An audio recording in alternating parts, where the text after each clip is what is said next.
Oiê! Esse vídeo é um pedido pra você. Eu sei que muitas vezes, por não aguentar viver o processo, ou por querer muito, ansiar muito viver aquele sonho que você sonha tanto, você pode ter estragado esse sonho no meio do caminho. Quando a gente vive ou quer muito viver uma fase, e a gente vive aquela fase e depois parece que não era bem o que a gente tinha sonhado ou o que a gente tinha planejado, muitas vezes isso acontece porque nós antecipamos fases que não era para estarmos vivendo, ou nós antecipamos ciclos que não era para ser vivido ali. E aí isso acaba estragando ou adiando os sonhos de Deus para você.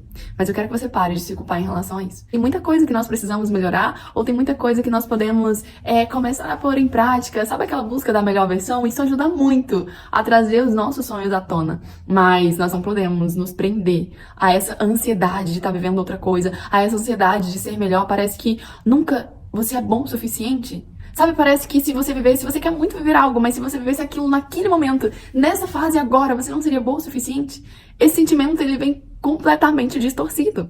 Porque nós precisamos sentir essa necessidade de melhorar. Nós precisamos sentir essa necessidade de ser melhor, mas como uma motivação, como um gatilho que te impulsione a buscar por essa melhora. Como um gatilho que te impulsione a buscar ser uma melhor pessoa. Não como um gatilho que te afunde num poço de culpa e falando, ai, por que eu sou assim? Deus, por que eu não consigo colocar em prática os planos que eu tanto escrevo no papel? Eu já ouvi muito essa frase de mim mesma. Eu já ouvi muito essa frase de amigos e amigas bem próximas de mim. Sabe aquele momento do tipo, por que isso não tá acontecendo? Sabe, eu coloquei no papel, eu tô fazendo, ou eu não sei por que eu não tô fazendo. Eu precisava fazer isso pra sair de casa, eu precisava fazer aquilo pra estar vivendo aquele sonho, eu precisava fazer isso pra já ter a minha família. E muitas vezes se torna uma cobrança tão pesada que nós esquecemos do mais importante em viver os processos. Sabe, a coisa mais importante em viver os processos não é o que você pode fazer, não é o que você precisa fazer pra estar pronto lá na frente, não, mas é entender que esse processo não é vivido sozinho, que esse processo não é vivido sozinha. Nós viemos aqui nessa terra.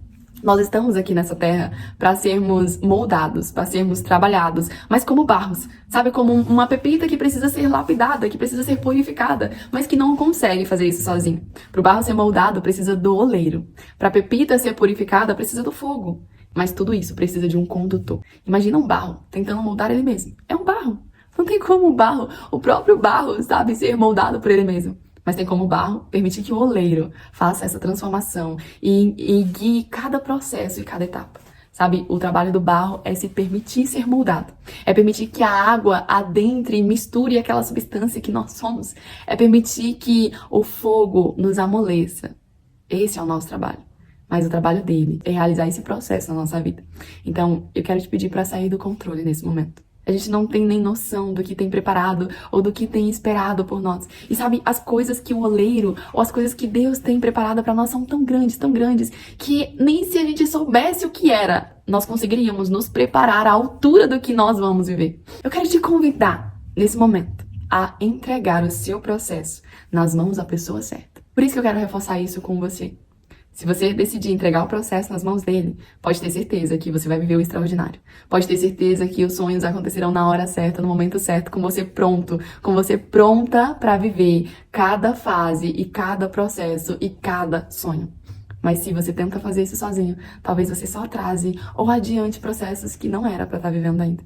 Se um barro, ele recebe o líquido ou ele entra em uso antes de ser assado no forno, sabe que é aquela fase final?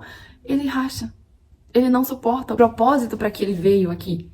Mas depois que todas as etapas são finalizadas, depois que tudo é feito da forma corretamente pelo oleiro, ele suporta qualquer coisa por muitos e muitos anos. Eu quero que você tenha essa resistência. Eu quero que você tenha esse preparo. Eu quero que você viva esses sonhos que o oleiro preparou para você. E tá na hora de permitir que ele refaça tudo de novo. Tá na hora de colocar tudo em ordem e falar assim, oleiro, eis-me aqui. Faça o que o Senhor quiser. Essa é a minha oração para a sua vida. Essa é a oração para a minha vida. Para que nós possamos nos permitir ser moldados pelo oleiro. Que você receba esse vídeo como um abraço quentinho ao seu coração.